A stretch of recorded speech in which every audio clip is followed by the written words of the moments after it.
खुलुमबाय आं मुनिन्द्र महिलारि नोंथांमोनखौ महिलारि wide angle इउट्यूब चेनेलाव बरायबाय। दिनैनि बे गोदान ब्लग भिडिअआव गासै नायगिरिजों लोगोसे साबस्क्राइबार नोंथांमोनखौ फिन खेब बरायहरबाय। नैबे समाव आं दंफैयो चिरां डिस्ट्रिक्टनि सेरफाङाव नांजाबनानै थानाय मानास नेशनेल पार्कनि नैबे गोदानै बेखेवजानाय रानीघाट पिकनिक प्लेसआव। बे रानीघाट पिकनिक प्लेसखौ थांनाय 2018 आव बेखेवजेनदोंमोन बे पानबारि एरियानि माखासे NGO बिथांमोना लोगो नांनानै। तो बे खेबावबो फैबाय थानाय डिसेम्बर दानाव बेखौ बेखेवनाय जागोन। लोगोसे नैबे रानीघाटआ मानास नेशनेल पार्कनि पानबारि रेन्ज अफिसनि बेन्डिंआव गोलैयो। लोगोसे प्रेजेन्ट टाइम आं दङ चिरां डिस्ट्रिक्टआव। बिथांमोना केमेरानि हेफाजाबजों नुगासिनो थानाय बे दैमाया भुटान हादोरनिफ्राय बोहैबोनानै मानासनि बिखाजों बोहैख्लांना नैबे रानीघाटजों जानानै खोलाथिं ओंखारलांदों। स' नोंथांमोना नायलांबाय थादों।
So लोगो नोंथांमोन नैबे समायना नुथायखौ नोंथांमोना नुगासिनो दङ केमेरानि हेफाजाबजों। आरो केमेराखौ दिनै हमगासिनो दङ कमल बसुमतारी बिथाङा। लोगोसे नोंथांमोना साहाथिंजाय नुहुरगासिनो दङ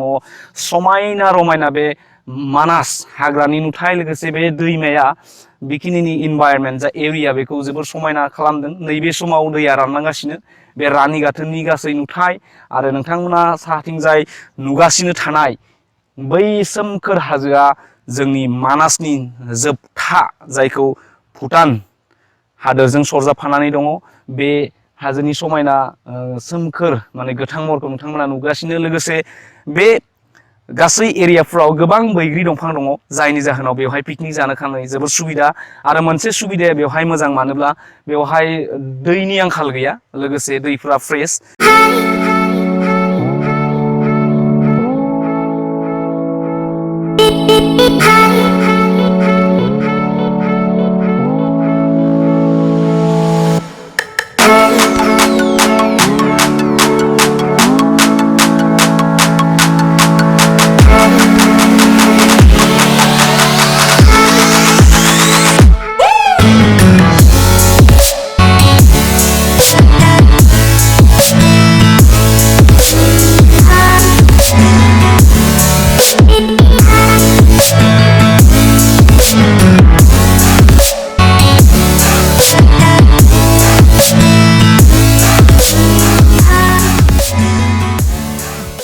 So रानीघाटनि नैबे गुवार बिखायाव जिरायनानै दङ। लोगोसे बे रानीघाटनि सेरजों बोहैलांनाय बे दैमाया स्राय स्राय जा सोदोबोदों एक्चुअली थानानै जोबोर गोजोननाय मोनदों। बे मिथिंगायारि साउन्ड, बे दैनि जा साउन्ड बेयो जानो हागौ जोंनि दामनाय देंखोफोराव मोजाङै बेरखाङाबो जानो हागौ, नाथाय मिथिंगानि जि सोदोब बे थारैनो एक्चुअली प्लिजार गोसोखौ बोनो हादों। लोगोसे खोलो खोलो बार बारनायजों बेनि थासारिया माने ओरैबायदि मोजां जादों माने बुंस'नो हाया। स' मानासनि बिखाया जोबोर गुवार मानासआ जोबोर समायना आरो मानासआ स्पेसियेलि जोंनि बिटिएडि लोगोसे बड'लेण्डनि मोनसे जोबोर मुंदांखा सम्पद जायखौ जोङो धंस' खालामनो नाङा आरो दिनैनि थासारियाव मानासआ वर्ल्डआव सिनाय गैलिया वर्ल्डनि गोबां कान्ट्रिफोरनिफ्राय मानासनि बिखाखौ बा मानासनि समायना मिथिंगायारि नुथायखौ नायनो फैयो स' आं बे ब्लग भिडिअनि गेजेरजों बेखौनो खावलायगोन बे एरियानि साखाथिनि सुबुंफोरा जाहाथे मानासनि बिखाखौ धंस' खालामा लोगोसे मानासखौ रोहो रोहो आरोबाव जौमोन बैसो खालामफिननायावसो मदद होनांगौ गोबाङानो मोनसे समाव मानासनि बिखायाव हाबनानै गोबां दंफां लाइफां जिब जुनारखौ बुथारग्लुंनानै थासारिखौ गुबुंले खालामदोंमोन नाथाय नैबे समाव जोंनि गभर्नमेन्ट आरो बिटिसिनि गोबां प्राइभेट एनजिअफोरनि नाजानायाव दिनै मानासनि समायना नुथाय नुजासारनो हमदों लोगोसे बेबायदिनो जों मानासनि गेजेरजोंनो माने स्पेसियेलि मानासनि साखाथियाव जों बर' हारिनि सुबुङा बांसिन दङ बेनि जोहैनो जोंनि हारिमुखौ गोसार होनायाव गोबां बिहोमा होदों मानो होनब्ला गोबां इन्टारनेसनेल कान्ट्रिनि स्कलार्स पार्सनफ्रा दिनै मानासाव फैनानै मानासनि साखाथियाव थानाय बर'नि सुबुंफोरनि न'खर न'खर हाबो बिथांमोननि माने केमेराफोरजों बर' हारिनि सुबुंफोरनि गाननाय ड्रेस जोमनायफोरखौ शुट खालामनानै गावनि कान्ट्रिफोराव देखायो स' जुदि मानासाव आरोबाव इयुनाव भिजिटर्स फैयोब्ला नोंथांमोना जेसेबां हायो जुदियावबो राव रोङाब्लाबो नोंथांमोननि कालसारखौ जोंनि बर' हारिनि कालसारखौ गोसार होनायाव गाननाय जोमनायखौ दिन्थिनांगौ आरो हायोब्ला बिथांमोननो गांफा गांफा आर'नाइ हरफानांगौ मानो होनब्ला दिनै इन्टारनेसनेल कान्ट्रियाव आर'नाइखौ मिन्थियै गैला मोनसे समाव गुबुन हारिनि नास'नायाव माने आर'नाइखौ गुबुन हादोराव लांनानै माने गुबुन हारिनि दाग्रा होननानै एसामिस सुबुंफोरा बुङोमोन स' नैबे समाव नाथाय बर'नि जे आंगो आर'नाइ बेखौ गोबां इन्टारनेसनेल मानसिफोराबो मिथिबाय स' बिथांमोना जोबोद गोजोननाय मोनो स' नोंथांमोना मानासखौ अनसाय मानासआ मिथिंगायारि सम्पद बिटिएडिनि धोन बड'लेण्डनि धोन जों बर' हारिनि धोन जोंहा बेवहाय जोनोमजों सोमोन्दो दङ बेनिखायनो जोंहा मोन्थाय दङ बेनि सायाव बुङो स' आरोबाव रानिखाटाव नोंथांमोना फै रानिखाटा जोबोद समायना मोनसे पिकनिक प्लेसजों लोगोसे बेनि मिथिंगायारि नुथायखौ नुनो मोनगोन फैबाय थानाय समफोराव बिथांमोना बेनि साखाथिनि एरियाफोरखौ नुनायखौ मोनसे स्टेन्डार्डाइजेसन खालामनांगौ मानो होनब्ला जों पिकनिक जानायनि नामावल' गोदोसोनानै जानाय नङा बेनि साखाथिनि नुथायफोरखौबो थासारिखौ मोजां खालामनांगोन अब्लासो इन्टारनेसनेल भिजिटर्सफ्रा बेसिम फैगोन स' एनजिअ नोंथांमोना काइन्डलि बे भिडिअनि कमेन्ट बक्सआव नोंथांमोननि एनजिअनि डिटेल्स कन्टेक्ट नाम्बार आरो एनजिअनि मुंखौ हर आं माने भिडिअनि फैबाय थानाय भिडिअफ्राव आपडेट खालामनो हागोन आरो मोनसे थासारियाव नोंथांमोना बेखौ पाब्लिसिटि खालामनायाव आं हेल्प होगोन स' दिनै गुगोल मेपनि जोहै आं रानिघाटनि जे गुगोल मेपनि लकेसन बेखौ होनानै गालांगोन फिउचाराव नोंथांमोना रानिघाट नङाब्ला रानिघाट होनब्लानो बेखौ नागिरनानै दिहुननो हागोन स' आरो बेरायग्लांबावनि नोंथांमोना दिन्थिलांगासिनो दं भिडिअआ गोलाव जागोन अब्लाबो नोंथांमोना नायजोब मानो होनोब्ला जोंनि मिथिंगायारि सम्पद जा बिटिएडिनि धोन बेफोरखौ पाब्लिसिटि खालामनायाव नों आंआनो स्टेप लानांगौ गभर्नमेन्टखौ बुंबाय थाब्लाल' जाया साफ्रोमबो नोगोरारिया गावबा गावनि बिबान दङ गासै पिकनिक जागिरि नोंथांमोननिसिम मोनसे खावलायनाय आरो एनजिअ नोंथांमोननिसिमबो मोनसे खावलायनाय जोंहा दिनै इन्जयमेन्टनि नामाव गोबां सुबुंफ्रानो पिकनिक जानायनि नामाव गोबां जौ लोङो बायदि लोंनानै इनभाइरनमेन्टखौ नस्थ' खालामो लोगोसे मोनसे आरो बुंबावनो गोनां खोथा आं बुंबावनि दिनै नोंथांमोना पिकनिक जानो फैयो जौ लोङो बेनि उनाव बे लोंखांनाय बथलफोरखौ बुख्रुबना गालांनानै माखौ फोरमान होयो नोंथांमोना ना माबा मोनसे बिराद माबा खालामनाय बायदि मोनो नामा नोंथांमोना नायसं नैयाव नाय माबायदि इनभाइरनमेन्ट बेबायदि बथलफोरखौ बुख्रुबना गालांनानै नोंथांनि मोनसे मिसबिहेभनि थाखायनो दिनै सोरनिबा जिउ खहा जानो हागौ नुदोंना बेबायदि बुख्रुबदों नोंथांमोना नायसं थासारिया माबायदि गुबुंले जाना दङ नोंथांमोना लोंदों जेबो नङा नोंथांमोननि गोसो नोंथांमोना लोंनो हायो गावबा गावनि राइट्स दङ नाथाय बेबायदि बुख्रुबनानै गालांनायनि उनाव माखौ फोरमान खालामनो खोन्थादों नोंथांमोना दिनै लोंनानै गोजोनदों नोंथांमोना लोंनानै इन्जयमेन्ट खालामदों नाथाय बेफोरो सोरनिबा जिउ खहा जागोन ना जाया बेबायदिखौ खालामनो नाङा लोगोसे स्पेसियेलि एनजिअ नोंथांमोनखौ बुंगोन सम माने पिकनिकल' होननानै प्लेजेन्टआ बेखेवनाङा बेवहाय नोंथांमोना बिबान दङ नोंथांमोना बेवहाय बिगिनिंसावनो लिरनानै खानांगौ खायसे क्राइटेरियाफोरखौ खायसे नेम कानुनखौ टिकेट होनाय समाव बुजायना हरनांगौ नङाब्ला बेफोर खैफोदखौ सोर लागोन मोनसे समाव दिनै पिकनिकआ जोबलांगोन नाथाय बेफोर बुस्थुआथ' गोमालांनो गैया दिनै इयो थाबाय थागोन बेनि उनाव सोरबा बेयाव गाखोनानै लायोबा मा जागोन नायसं नोंथांमोना बेखौ नाय माबायदि गुबुंले थासारि बेबायदियानो नामा जोंनिया माने जोंनि बर' सुबुंफ्रा बेबायदि मानो निजेखौनो अभार स्मार्ट खोथैनो नागिरो दिनै इनभाइरनमेन्टखौ थासारिखौ सोर नुदों बेबायदि गुबुन हादोरनि जुदि स्कलार्स पार्सनफोर फैबा मा बुंगोन बेवहाय स' एनजिअ नोंथांमोन बे खेबाव जुदि नोंथांमोना पिकनिक प्लेसखौ बेखेवोब्ला फैबाय थानाय समाव मोजाङै वाल बेनारफोर बानाय जाहाथे अफिसाव हाबबोनाय लोगो बेफोरखौ बुजायना हरो आरो हायोब्लाथ' माने इनभाइरनमेन्ट पलिउसन खालामनो नाङा मानो होनब्ला मिथिंगायारि पलिउसना जोबोर गाज्रि दिनै नोंथांनि मोनसे मिसबिहेभनि कारनै मिथिंगाया माने गाज्रि जालांदों दिनै अक्सिजेन लेभेला खमायलांदों बेबायदि मिसबिहेभखौ स' जों दिनै 21st सेन्चुरिनि सिभिलाइज पार्सन जानानै गोनोखोआरि आदबजों सानखांनो हानाय ब्रेन थानानै बेबायदिखौ खालामनाङा आरो दैमानि जिं जिं बेबायदि बथल बुख्रुबना दोननाय बुहुत नुयो पिकनिक प्लेसफोराव जाहाथे नोंथांमोना लोंखांनानै बथलखौ साइड खालामना दोन बेफोरखौ खनग्रा सुबुंबो दिनै दङ बिथांमोना लांगोन फानहरगोन कम्पेनिया मोनफिनगोन स' बेबायदि दा खालाम आं रिकुवेस्ट खालामगोन लोगोसे बे रानि गाथोननि एनजिअ नोंथांमोन बेफोरखौ माइन्ड खालाम आरो थाबैनो बेफोरखौ साइड खालामनायनि बेब'स्था खालाम स'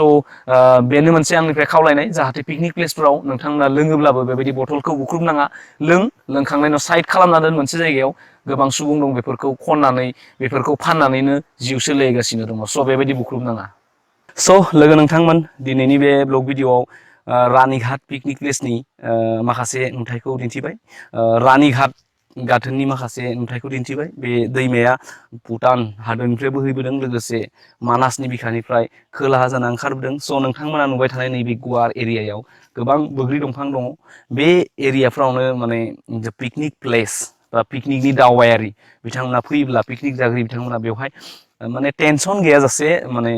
ओंखामखौ बा जि जाग्रा लाबोयो संना जालांनो हागोन मानो होनब्ला बेवहाय दैमानि सेर जानायखाय जोबोर सान्दुं नाङो अब्लाबो बेफोराव थानानै आरामसे बिन्दास जिरायनानै नोंथांमोना संनानै जालांनो हागोन स' आंनि अपिनियना बेनो बेयो जायगाया सेफ प्लेस आरो लोगोसे नोंथांमोना बेवहाय फैनो हागोन कमिउनिकेसना मोजां आं बावैसो सिगाङाव फैनाय लामाफोरा बांसिनानो पिसखौनो मोनदों हादान साइडथिंथ' मोजाङै पिसआनो दङ लोगोसे बे फैनाय लामाया मथा मथि इसे आरो माने 1.5-2 किल'मिटारसो 1 and 2 किल'मिटारसो गोजाना बायनाय लामा दङ अब्लाबो गारिफ्रा फिसा गारिफ्रा फैजागोन आरो बेफोराव सौखा थौखा खालामनो थाखाय अन्थाइआ एभेलेबल दङ स' बे एरियानि मानसिफ्रा न' लुनो थाखाय जोबोर मोजां जागोन मानो होनब्ला बालानि खम गैया अन्थाइनि खम गैया माने इथाखौल' बायनांगोन आरो स' जियानो जादोला बे रानि गाथोनखौ सालायनाय एनजिअ नोंथांमोना फैबाय थानाय समफ्राव बेनि नुथायखौ मोजां खालाम फिउचाराव बेयो जोबोर मोनसे मुंदांखा जानायनि लामायाव मानो होनब्ला बेनि नेचारेल एक्टिभिटिस आरो जिथु माबा थासारि बेयो जोबोर मोजां बेवहाय पिकनिक जानो हागोन स' बावैसो सिगाङाव आं नोंथांमोननो मोनसे खोथा बुंदोंमोन बेवहाय पिकनिक जानो फैनायनि नामाव जा जौ लोंनानै बथल बुफायलाङो जौनि गोरजानि बेफोरखौ मावनो होनो नाङा आरो नोंथांमोना जिथु नोंथांमोननि हेड अफिस खालामगोन गेट चेकिं गेट बेवहायनो नोंथांमोना बेनारनि हेफाजाबजों गासै नेम कानुनफोरखौ लिरनानै हो लोगोसे बेबायदि बथल ओरिखौ बुफायनो होनो नाङा आरो जुदि नोंथांमोना सम सम साफाय खालाम इनभेस्टिगेट खालाम एरियायाव मा जादों बेनि थासारिया माबायदि दङ माने पिकनिक जानो फैनाय सुबुंफ्रा माबायदि बेवहाय इनभाइरनमेन्टखौ खालामदों बेफोरखौ नाय आरो लोगोसे जुदि बथलफोर मोनोब्ला लेथ्रा जायगाफोर थासारि नुयोब्ला सावस्रांना हो लोगोसे बथलफोर मोनोब्ला गोबायफोरखौ हखांनानै मोनसे जायगायाव दोन आरो बथलखौ मोनोब्ला माने साइड खालामना दोनबानो जाबाय आरो ना गुबुना बेखौ खननानै लांगोन स' दिनै नैबे रानि गाथोनसिम फैनायनि थाखाय आं गिबियावनो सरभुग जानानै फैदों सरभुगनिफ्राय कामारगावनिफ्राय उत्तर बुरि खामार जाना पानबारिसिम फैदों पानबारिनिफ्राय थोंजोङै नैबे हादान जानानै बेसिम सफैदों स' आंनि गासै टटेल जार्निया नियार एबाउट 20-25 किल'मिटार जादों सरभुगनिफ्राय अब्लाबो गोसोखौ गोजोननाय मोनदों नैबे समाव सानसुफु थिर जाबाय खम मानसि एरि थायो मानो होनब्ला बेवहाय दासान्दि पिकनिक प्लेसा अपेनिं जायाखै नालाय ओमफ्राय माखासे मोसौ एरिखौ एंगारना दोनदों आरो लोगोसे उनथिंजाय नुहुरनाय बे गुवार एरियाया मानासनि बिखा आरो उनथिंजाय थारखि नोंथांमोना नुहुरनाया बे भुटान स' दिनैनि बे रानि गाथोननि सायाव दिन्थिनाय बे ब्लग भिडिअआ बेखिनियानोसै दिनैनि रानि गाथोन दिन्थिनाय बे ब्लग भिडिअआ बेखिनियानोसै लोगोसे जोबथारनायाव खेबसे आं बुंहरनो नागिरदों रानि गाथोना जोंनि मानास नेसनेल पार्कनि साखाथियाव नांजाबनानै दङ आरो लोगोसे बे रानि गाथोननि सेरजों रानि गाथोन मुंनि मोनसे दैमा बोहैलांदों इनभाइरनमेन्टआ मोजां फेमिलि लाबोनो हागोन साउन्ड पलिउसन गैया एयारा फ्रेश बारा मोजां अक्सिजेना मोजां कमिउनिकेसनाबो मोजां थिग थागैनो दङ स' फैदो नोंथांमोना नायफैदो एक्सप्लर खालामदो आरो बे स्पेसियेलि जोंनि बड'लेण्डनि धोन बिटिएडिनि धोन स' नोंथांमोना बेखौ फेमास खालाम आरो जोबथारनायाव बे रानि गाथोननि सायाव लानाय बे ब्लग भिडिअखौ नोंथांमोना जेसेबां हायो शेयार खालामदो लोगोसे महिलारि वाइड एंगल इउटुब चेनेलखौ साबस्क्राइब खालामनानै बेल नटिफिकेसनखौ प्रेस खालामनानै दोनदो अब्लासो नोंथांमोना आंनि भिडिअखौ लेटेस्ट आपडेटखौ मोनबाय थागोन लोगोसे नैबे 2019 नि जोबथा बाहागोसिम आं माखासे जायगाफोरखौ एक्सप्लर खालामगोन बेबायदिनो पिकनिक प्लेसेस इन्टारभिउस ग्रेट पार्सनेलिटि सुबुंफोरनि इन्टारभिउ मोगा मोगि लानाय बेबायदिखौ होगोन स' नोंथांमोना साबस्क्राइब खालामनानै बेल नटिफिकेसनखौ अन खालामना दोन अब्लानो नोंथांमोना गिबियाव नटिफिकेसन मोनगोन स' दिनैनि बे ब्लग भिडिअआ बेखिनियानोसै गोजोन्थों जै बर' हारिनि जै बाय बाय टेक केयार